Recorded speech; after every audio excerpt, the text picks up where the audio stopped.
له ونشهد أن لا إله إلا الله وحده لا شريك له ونشهد أن سيدنا ومولانا محمدا عبده ورسوله أما بعد فأعوذ بالله من الشيطان الرجيم كنتم خير أمة أخرجت للناس تأمرون بالمعروف وتنهون عن المنكر وتؤمنون بالله. وقال تعالى في مقام آخر قل إن كنتم تحبون الله فاتبعوني يحببكم الله. وقال تعالى في مقام آخر يا أيها الذين آمنوا ادخلوا في السلم كافة ولا تتبعوا خطوات الشيطان إنه لكم عدو مبين. وقد قال رسول الله صلى الله عليه وسلم عن ثوبان رضي الله عنه قال قال رسول الله صلى الله عليه وسلم يوشك الأمم أن تداعى الأمم عليكم كما تداعى الأكلة إلى قصعتها. فقال قائل ومن قلة نحن يومئذ يا رسول الله؟ قال رسول الله صلى الله عليه وسلم بل أنتم يومئذ كثير ولكنكم غثاء كغثاء السيل. ولينزعن الله من صدور عدوكم المهابة منكم وليقذفن الله في قلوبكم المخافة وليقذفن الله في قلوبكم الوهن. فقال قائل وما الوهن يا رسول الله؟ قال حب الدنيا وكراهية الموت أو كما قال صلى الله عليه وسلم. صدق الله العظيم وصدق رسوله النبي الكريم. আজকের মাহফিলের সম্মানিত মুরব্বিয়ানে কেরাম, মুহতারাম উলামায়ে কেরাম, খাস করিয়া বিশেষ করিয়া আজকের মাহফিলের আমার সম্মানিত উস্তাদ দারুল উলুম আশরাফি মাদ্রাসার নায়েব মুফতি হযরত মাওলানা মুফতি আব্দুল হামিদ সাহেব জামাত বারাকাতুহু। আমি তো লোকের হিসাবে এর সময় আলোচনা করার কথা নাই, এই জন্য আমি ওনার লাগিয়ে নিয়ে এসেছি। আর আমার উস্তাদ মুহতারাম মুফতি আব্দুল হামিদ সাহেব আসলে হুকুম করতেন যে তোমাদের সময় আলোচনা করা লাগবো, ওই হিসাবে আপনারা সামনে সাময়িক সময় দিন ইসলাম সম্পর্কে আলোচনা করার চেষ্টা করবো ইনশাআল্লাহ। কিন্তু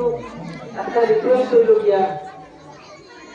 যে আমরা প্রত্যেকে কম বেশ ওয়াজ শুনি, মোবাইলে আমরা প্রত্যেকে ওয়াজ শুনি, বড় বড় মাহফিল হয়, ইজতেমা হয়, জলসা হয়, বিজ্ঞ উলামায়ে কেরামগুলোর ওয়াজ বয়ান আমরা প্রত্যেকে শুনি। শুনে জানি আমরা সবাই আমরা খেয়ে শুনে আসি দেখে সবাই আমরা শুনে হবে বড় বড় বিজ্ঞ উলামায়ে কেরামগুলোর ওয়াজ নসিহত লম্বা লম্বা বয়ান আমরা শুনি। কিন্তু শুনিয়া সারা রাত নামাজের গুরুত্বের উপরে আমরা আলোচনা ওয়াজ শুনিয়া ফজর নামাজ আমরা ঘুমন্ত অবস্থায় যাই, মসজিদের মধ্যে নামাজ যাই। তার কারণে একটা আমরা দিল থেকে আমল করার উদ্দেশ্যে, দিল থেকে আমল করার নিয়তে আমরা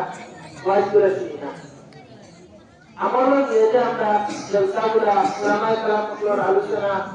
বক্তব্যগুলো আমরা শুনি না। আজকে আমি আপনারা সবার কাছে আবেদন করিয়া যেগুলো আলোচনা হইব আমরা প্রত্যেকে এগুলাকে দিল থেকে আমল করার লাগে, আমল করবার নিয়তে আমরা প্রত্যেকে ইনশাআল্লাহ। মুহতারাম দুস্থ বুজুর্গ প্রতিনিধি গ্রাম আমার নওজওয়ান ভাই বোন আল্লাহ পাক রব্বুল আলামিন আপনাদের যে ধর্ম দিয়া পাঠাইছেন এই ধর্মের নাম হলো ইসলাম মুহাম্মদ শরীয়তে মুহাম্মদী মুস্তাফা সাল্লাল্লাহু আলাইহি ওয়াসাল্লাম আপনার কাছে এই পৃথিবীর মাঝে সবচেয়ে বড় দৌলত যেটা হলো সবচেয়ে বড় কীর্তি ইম্পর্টেন্ট সবচেয়ে বেশি দামি জিনিস যেটা হলো এটা হলো যে এই পৃথিবীর মধ্যে ঈমান ঈমান যদি আপনার কাছে যদি থাকে তাহলে আমরা যে কোনো অবস্থায় থাকি আমরা ধনী থাকি গরিব থাকি শক্তি থাকুক না হাঁটিতে পারি বলতে পারি আমরা আনা খাইয়া থাকি যে কোনো অবস্থায় আমরা দেখি না আপনার কাছে যদি ঈমান থাকে আর ঈমানের অবস্থায় যদি আমরা মৃত্যু হয়ে যায় তাহলে আমরা এই দুনিয়ায় আওয়াটা আপনার কামিয়াব হয়ে গেছে গিয়া ফলস্বরূপ পরিপূর্ণ হয়ে গেছে গিয়া আপনার দুনিয়ায় যাওয়া আর মনে করলেন আপনার ঈমান নাই আপনার গাড়ি আছে বাড়ি আছে ধন সম্পত্তি আছে মানুষের ইজ্জত দেন মানুষের সম্মান করেন চলে যান যে অর্ডার করলে সব মানুষের শুনে কিন্তু আপনার কাছে ঈমান নাই তখন এরকম জিন্দগি এরকম চলাফেরা দুনিয়া হিসাবে তো ঠিক আছে যেই মাত্র দুনিয়াটা কি খালি আশারাত মন্দির এক কদম আগে বাড়িব অর্থাৎ মৃত্যুবরণ করে তখন সম্পূর্ণ জিনিস শেষ হয়ে দিব আর অসীমিত যে জিন্দগি যে জিন্দগি শুরু আছে শেষ নাই লামাদুর জিন্দগি ও জিন্দগির লাগে জাহান্নামের মধ্যে তার নিক্ষেপ করে দেব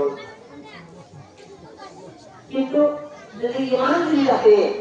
তাহলে আল্লাহ পাক রব্বুল আলামিন আমাদের জান্নাতে জান্নাতে দিবা ঈমান যদি থাকে তাহলে আমরা যে কোনো অবস্থায় আমরা দুনিয়ার জিন্দগিটা আমরা কাটাইলেই না কিন্তু ঈমান যদি থাকে তাহলে আমরা এই দুনিয়ায় আমরা সাকসেসফুল আমরা দুনিয়ায় আমরা ঠিক আছে আল্লাহ যে উদ্দেশ্য পাঠাইছে কোনো না কোনো হিসাবে এই উদ্দেশ্যটা আছে এমনকি আপনার লাইফ সাকসেসফুল আছে যদি আপনার কাছে ঈমান যদি থাকে বুঝে যান তখন ঈমান কি জিনিস ঈমান কি জিনিস আমরা সবসময় বক্তব্য যখন পড়াশোনা করি তখন ঈমানের মুজমল ঈমানের মুফাসসল আমরা শুরু করি ঈমানের মুজমল আমানতু বিল্লাহি কামা হুয়া বিআসমাইহি ওয়া সিফাতিহি ওয়া কাবিলতু জামিআ আহকামিহি অর্থাৎ গুণগতভাবে ঈমানের ডেফিনেশনটা গুণগতভাবে এই ঈমানের মুজমলের মধ্যে বুঝাই দিবে ঈমান কি জিনিস ঈমান হলো গিয়া আল্লাহর উপরে এমন ভাবে ঈমান আনা যেরকম আল্লাহ আছে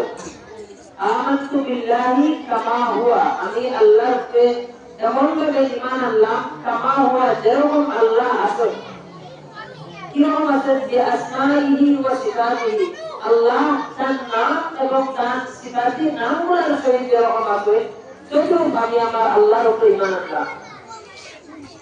আমি আল্লাহর উপরে ঈমান তো আনলাম কিন্তু আল্লাহ আমারে রিজক দিবা আল্লাহ আমারে খালি খাওয়াইবা তখন উপরে আমি ঈমান আনলাম না আমার এই ঈমান আনাটা পরিপূর্ণ হইছে না আমি আল্লাহর উপরে ঈমান তো আনলাম কিন্তু আমার ডর আছে যে অমুক সরকার বদলে অমুক সরকার হয়ে গেছে তখন তো মসজিদ মাদ্রাসা সব বন্ধ করে দিব আর মুসলমান আমি আর এর মধ্যে রইতে দিত না আল্লাহর কাছে এই পাওয়ার নাই এখন তো সরকারের কাছে পাওয়ার হয়ে গেছে গিয়া এই ঈমানটা পরিপূর্ণ ঈমান দিচ্ছে না আমি ঈমান করে এলাম আল্লাহর উপরে কিন্তু আমার ভিতরে ওখান যে আমি বেঈমানে যদি মানি না মিথ্যা কথা যদি আমি মানি না তাহলে আমি চলতে পারতাম না আমার নিজের ক্ষতি বন্ধ হয়ে দিব এরকম করে ঈমান আনাটা পরিপূর্ণ ঈমান না আল্লাহর উপরে এমন ভাবে ঈমান আনা যেরকম আল্লাহ তার নাম এবং তার সিফাতি নামগুলোর সহিত আসল থাকবা সেই আল্লাহর উপরে ঈমান আনার নাম হচ্ছে প্রকৃত ঈমান খালি ঈমান আনা নাই ওয়াকাবিলতু জামিআ আহকামিহি ও আল্লাহর উপরে ঈমান আনলাম এমনকি ও আল্লাহর সমস্ত হুকুম আহকামে সমস্ত অর্ডারে আমি খুশি মনে কবুল করিয়া আমি মানিয়া দিলাম তার নাম হলো ঈমান আপনারা প্রশ্ন করব যখন আল্লাহ রাসূল সাল্লাল্লাহু আলাইহি ওয়াসাল্লাম রে আল্লাহ পাক রব্বুল আলামিন ইমানের হুকুম দিছে আর ইমানের দাওয়াত দেওয়ার হুকুম দিছে। ইমান তো আগে থেকে আসে আল্লাহ রাসূল, কিন্তু ইমানের দাওয়াত আমভাবে জনসাধারণের কাছে ইমানের দাওয়াত দেওয়ার যখন হুকুম দিছে আল্লাহ নবী সাল্লাল্লাহু আলাইহি ওয়াসাল্লাম রে, তখন আল্লাহ রাসূল সাল্লাল্লাহু আলাইহি ওয়াসাল্লাম দাওয়াত দেওয়া শুরু করতে ইমানের দাওয়াত দেওয়া শুরু করার পরে সমস্ত মক্কাবাসী নবী করিম সাল্লাল্লাহু আলাইহি ওয়াসাল্লামের দুশমন করে গেছে। আর সব মূর্তি পূজা করতা, পাথরের পূজা করতা, মূর্তির পূজা করতা। তারা 313টা মূর্তি তখন মক্কার মাঝে রক্ষাইয়া রাখা আছে, সব পূজা করতা। আর আল্লাহ নবী মুহাম্মদ সাল্লাল্লাহু আলাইহি ওয়াসাল্লামের দাওয়াত দিতা, কুলু লা ইলাহা ইল্লাল্লাহ তুফলিহুন, সবে বলেন আল্লাহ ব্যতীত আর কোনো মাবুদ নাই। ও খোদার সবে দিল থেকে সাক্ষী দাও কোনকি আল্লাহ শরীক কেউ নাই, আল্লাহ একমাত্র শুধুমাত্র একজন। কুল হুয়াল্লাহু আহাদ, আল্লাহ একজন, শুধুমাত্র একজনই আল্লাহ। আল্লাহুস সামাদ, আল্লাহ বেনিয়াজ, অর্থাৎ আল্লাহ কারো কোনো জরুরত নাই, কিন্তু সমস্ত মাখলুক আল্লাহর কাছে জরুরতমন্দ। লাম ইয়ালিদ ওয়া লাম ইউলাদ, আল্লাহ কারো জন্ম দিবেন না, এমনকি আল্লাহরও কারো জন্ম দিবেন না। ওয়ালাম ইয়াকুল লাহু কুফুয়ান আহাদ, এমনকি আল্লাহর বরাবর, আল্লাহর সমান পৃথিবীর মুখলুকরা কেউ নাই। ও কথা যখন দাওয়াত দেওয়া শুরু করতেন নবী করিম সাল্লাল্লাহু আলাইহি ওয়াসাল্লাম, তখন তো মূর্তি পূজা যে অবস্থায় আসছিল, যারা মূর্তির পূজা করতা, মুশরিক আসলে জোয়ানরা তারা সব দুশমন করে গেছে যে মুহাম্মদ একটা নতুন একটা দিন লইয়া আইছে, নতুন একটা চিন্তাধারা লইয়া আইছে, আমরা এগুলো কিভাবে মানবো? ওই সব নবী করিম সাল্লাল্লাহু আলাইহি ওয়াসাল্লাম দুশমন করে গেছে। কিন্তু যখন কোন সময় নবী করিম সাল্লাল্লাহু আলাইহি সাল্লামের উপরে ঈমান আনছে, এমনকি আল্লাহর দাওয়াতটা কবুল করছে, আল্লাহর নবীর দাওয়াতটা কবুল করছে, যারা দাওয়াত করছে তারা কামিয়াব হয়েছে, যারা দাওয়াতটা কবুল করছে তারা কামিয়াব হয়েছে। হযরত মুস্তাফা মক্কাবাসী যখন কিছু সাহাবায়ে কেরাম বলে দাওয়াতটা কবুল করলা, ইমানের দাওয়াতটা কবুল করিয়া মুসলমান হয়ে গেলা, তখন সেদাইতে লোক অত্যাচার করার উপরে মক্কাবাসীর পক্ষ থেকে করা হয়েছে। লাস্টে মজবুর করিয়া, বাধ্য করিয়া, আল্লাহর হুকুম হয়েছে সব হিজরত করিয়া, নিজের জন্মভূমি ছাড়িয়া, মক্কা ছাড়িয়া মদিনার মধ্যে নিজের আছে। কোন কারণে? শুধুমাত্র ইমানের কারণে। শুধুমাত্র তাদের ভুল, তাদের দোষ শুধুমাত্র একটা আসলো যে তারা বললেন আমরা আল্লাহর উপরে ঈমান আনি, আমরা আল্লাহর লগে একেবারে শরীক করি না। ও কথা মানুষের ইমানের দাওয়াতটা কবুল করছে, ও ভুলের কারণে, ও দোষের কারণে মক্কাবাসী দাঁড়ানে, মক্কার কাফির উপরে দাঁড়ানে, মক্কার থেকে বিজয় করিয়া মদিনার মধ্যে দাঁড়ায় থাকায়। আর চিন্তা করে যখন নিজের ঘর বাড়ি, আত্মীয় স্বজন, ফ্যামিলি, বাইকের সবটা ছাড়িয়া কিছু লগে না লইয়া অন্য জায়গাতে সাজাই দিয়ে ও জায়গাতে যাওয়া কতটুকু সম্ভব। কিন্তু ইমানের খাতিরে সাহাবায়ে কেরাম আল্লাহ রাসূল সাল্লাল্লাহু আলাইহি ওয়াসাল্লাম এরকম কুরবানি দিতে। হযরত বিলাল রাদিয়াল্লাহু তাআলা আনহু ঘটনা আমরা বুঝতে কিরকম তার উপর অত্যাচার করা হয়েছে, তার উপর জুলুম করা হয়েছে। এই পরিমাণ গরমত বাড়ি তারা সোয়াইয়া দিল, সোয়াইয়া তাহলে আঙ্কার মতো গরম অবস্থা আসলো, তাহলে টানিয়া শেষাইয়া তারা কষ্ট দেওয়া হইতো। হযরত আম্মার বিন ইয়াসির রাদিয়াল্লাহু তাআলা আনহু তার রাস্তা কোমর জড়িয়া সারা হয়ে গেছে, কোমরের হাড্ডি ধরে গেছে, অতটুকু তারা কষ্ট দেওয়া হয়েছে। আর কারণে শুধুমাত্র ইমানের খাতিরে, যে ইমানটা কবুল করলে আল্লাহর দাওয়াতটা কবুল করতে, যে আল্লাহ একটা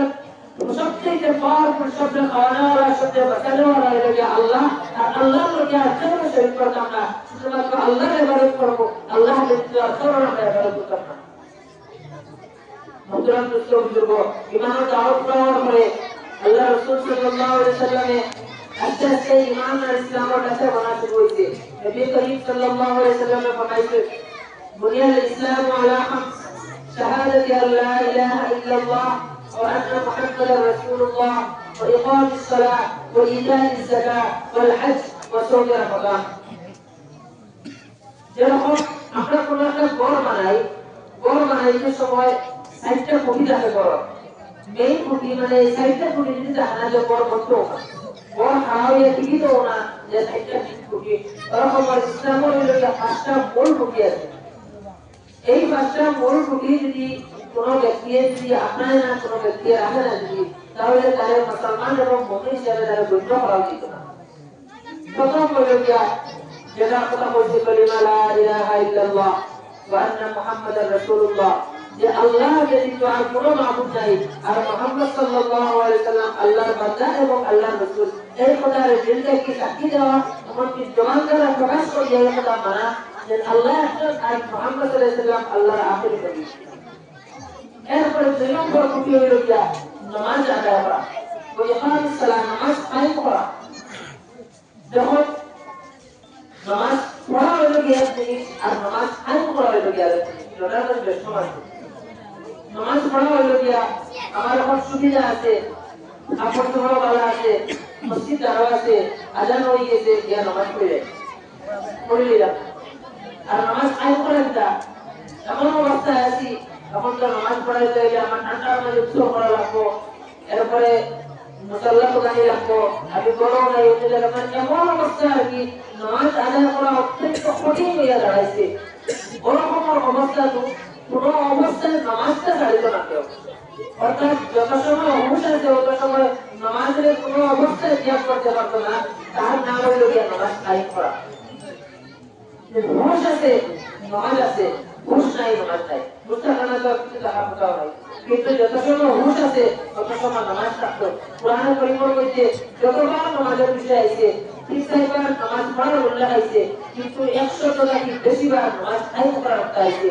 আকিমুস সালাহ ওয়া আতুজ যাকাত বারবার কোরআনের মধ্যে আপনারা কোরআন তেলাওয়াত করে পাইবা, তাহলে নামাজ কায়েম করো, নামাজ কায়েম করো, নামাজ কায়েম করো। এমনকি সময় সব নবী করিম সাল্লাল্লাহু আলাইহি ওয়াসাল্লাম যখন ইন্তেকাল হয়ে যায়, যখন রূহ কবজ করা লাগে জিবরাইল আলাইহিস সালাম আইছে, আইয়া নবী করিম সাল্লাল্লাহু আলাইহি ওয়াসাল্লাম জান তারপরে লেগে গিয়া তখন লাস্ট সময় দুইটা কথা বলতে নবী করিম সাল্লাল্লাহু আলাইহি ওয়াসাল্লাম আসসালাম আসসালাম আসসালাম ওমা মালাকাত আইমানুকুম, নামাজ নামাজ নামাজ। আর প্রকার মাঝে যারা গোলাম থাকবা, যারা সাহর নকর থাকবা, তারা ওদের শুরু করতে তারপরে তারা মিটিকাল দিও আর নামাজ দুইটা কথা বলবো। মুহতারাম দোস্ত, আমরা নামাজ যদি কায়েম করি না তাহলে আপনার লাগি মুসলমানের দাবি করা, মুমিনের দাবি করা কোনো অবস্থায় ঠিক না। কারণ ইসলামের মূল ভিত্তি, মূল বিধান যেটা ফান্ডামেন্টালস অফ ইসলাম, যেটা আপনার কাছে ফান্ডামেন্টাল অফ ইসলাম নাই, ইসলামের বিধান মূল বিধানের মাঝে যে মাস্টার মাঝে আপনার কাছে নামাজ নাই, মূল ভিত্তি আপনার কাছে নাই, যার কারণে আপনার ইমান এবং মুসলমান দাবি করাও আপনার লাগে ঠিক নাই। এরপরে 3 নম্বর যাকাত। আল্লাহ পাক রব্বুল আলামিন আমাদেরকে সামর্থ্য দিয়ে দেয় যে আমরা যাকাত আদায় করতে পারতাম, যতটুকু টাকা আছে, যতটুকু যাকাতের একটা হিসাব আছে, 7.5 লাখ টাকা অথবা 7.5 লাখ টাকার পরিমাণ আপনারা যখন বছর ইনকাম একটা জমা দিব তখন আমরা যাকাত আদায় করা খরচ দিব। কিন্তু আমরা মুসলমান হলে বেশি হচ্ছে যাকাত আমরা জানি না, যাকাত দিই কোরআনে কারীমের মধ্যে আছে والذين يكنزون الذهب والفضة ولا ينفقونها في سبيل الله فبشرهم بعذاب أليم يوم يقام عليها فاتباعهم وجنوبهم وظهورهم هذا ما كنزتم لأنفسكم فذوقوا ما كنتم تكنزون। আল্লাহ পাক রব্বুল আলামিন ফরমাইতা যারা না করে মাল সম্পত্তি যারা জমা করে রাখবো ওলা ইনফিকুনহা ফি সাবিলিল্লাহ, আল্লাহর রাস্তায় তার সম্পত্তি তার টাকা পয়সা ধন দৌলত রে খরচ করতে না, ফাবাশশিরহুম বিআযাবিন আলীম। আল্লাহ পাক রব্বুল আলামিন ফরমাইতা হে নবী তারে তুমি কঠিন আযাবের তার খবর দিয়ে দিলাম। ইয়াউমা ইয়াকমা আলাইহা জিবাহুম, তারে যখন আপনার জোরে সিট দিয়া তারে জোরে হইব, তারে মারা হইব, তার মুখের মধ্যে মারা হইব, তার নানা রকমের আযাব দেওয়া হইব, তার কষ্ট দেওয়া হইব, কিয়ামতের দিন তার হইব তার কারণে যে না করে না জোর সম্পত্তিরে জমাইয়াতে রাখবে, কিন্তু যাকাত দিছে না, তার হক দিছে না, যার কারণে আজকে আযাব দেওয়া হবে, শাস্তি দেওয়া। এরপরে আপনার সামনে বর্তমানে এই গেছে রমজান মাস। রমজান মাসের বছরের মধ্যে 1 মাস রোজা রাখা হইল গিয়া ফরজ। এমনকি এই বস্তুগুলা খালি ফরজ নাই, বরং ইসলামের খুবই পুরস্কার জায়গা আছেও, কিন্তু ইসলামের খুবই এই জিনিসের মধ্যে বহুত বছর কনফিউশন থাকে যে ফরজ আরো তো ফরজ আইয়া এগুলোর কিটা সম্পর্ক। উদাহরণস্বরূপ একজন মানুষ যে আরেকজনকে মারের কাপড় করে আর আপনার মুখে দেখা আপনি তারে কাতল করার থেকে বাঁচানি হইল ফরজ আপনার এখন তারে মারিয়া রাখেন মানুষের আর আপনার খারাপ দিয়ে দেখা আপনি তারে আসাই যাইব আপনার ফরজ কিন্তু ইসলামের আরকান নাই কিন্তু নামাজ পড়া ফরজ কিন্তু ইসলামের এর লগে হইলে নামাজ ইসলামের খুবই রোজা রাখা ফরজ এর লগে হইলে রোজা ইসলামের খুবই জাকাত দেওয়া ফরজ ফরজের লগে লগে হইলে ইসলামের খুবই হজ করা ফরজ ফরজের লগে লগে হইলে ইসলামের খুবই যারা মাত্রাম নিত্য বুঝব বুনিয়াদী যেগুলা বস্তু আছে আপনার কাছে ইসলামের কাছে যেগুলা বস্তু আছে যে নামাজ রোজা হজ যাকাত এইগুলা বস্তুর মধ্যে আমরা কোন রকমের কোনো কমিটি দায়িত্ব করি তাহলে আমরা মুসলমান হিসেবে আমরা থাকতে পারতাম মুসলমান হিসেবে আমরা থাকতে পারতাম আমি আপনারা সামনে হাদিস পড়েছিলাম ইমাম আবু দাউদ রাহমাতুল্লাহি আলাইহি তার কিতাব মধ্যে লিখেছে يوسف الغلام أن تداعى عليكم كما تداعى الأكلة إلى قطعتها এমন সময় গো আল্লাহ রাসূল সাল্লাল্লাহু আলাইহি সাল্লামের এই হাদিস আজকে থেকে 1450 বছর আগে হয়ে গেছে হাদিসের অর্থ হলো কি আল্লাহ রাসূল সাল্লাল্লাহু আলাইহি সাল্লাম ফরমাইতা